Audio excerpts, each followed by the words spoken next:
Hello from Southern Ontario, Canada, September 6th, day 2 of what I think is the most important trial in Canada, perhaps in its history. That trial being of Tamara Litch and Chris Barber.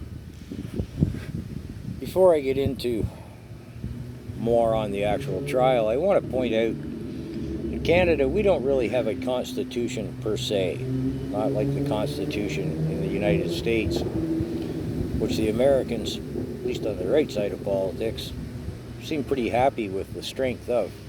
Here in Canada, we have the Bill of Rights and the Charter of Rights and Freedoms, which I've read. And, I have a grade 9 education, so I'm not going to try and interpret them for you.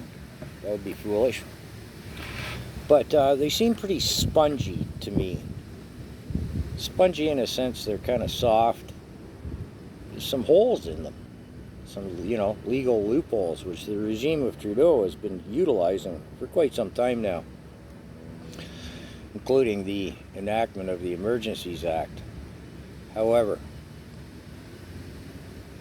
these bills, I'll call them both bills, the bill and the charter, were written with good intentions.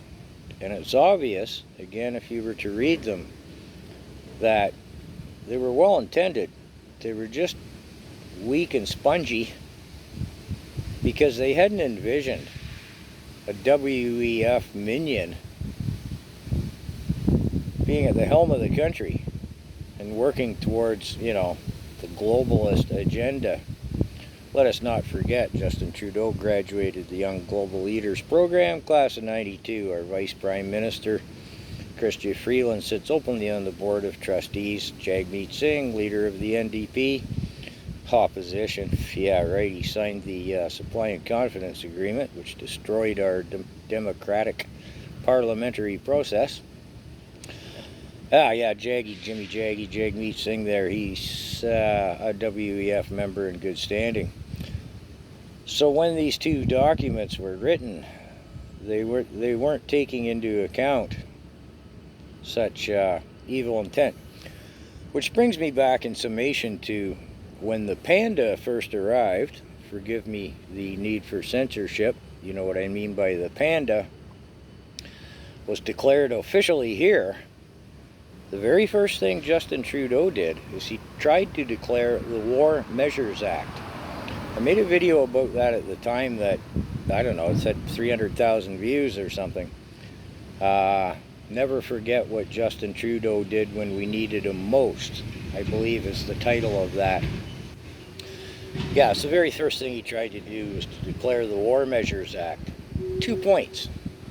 One is, the War Measures Act was repealed in 1988. Justin didn't even know it didn't exist anymore. In Parliament at that time, we still had opposition. All of the opposition to the Liberals went, no, you're not having that kind of power, you clown, forget it. 2 weeks later, he tried to declare the Emergencies Measures Act. And again, the opposition did the same thing, said, oh no. So my point is, it took Justin 2 weeks to realize he was trying to enact something that no longer existed. But I think his handlers have gotten a little smarter since then, or realized he needs some guidance, because he's been doing a lot better since, hasn't he? Anyways, hope you caught my points there. Did I have 2 points? Did I make them both? Anyways, thanks for listening.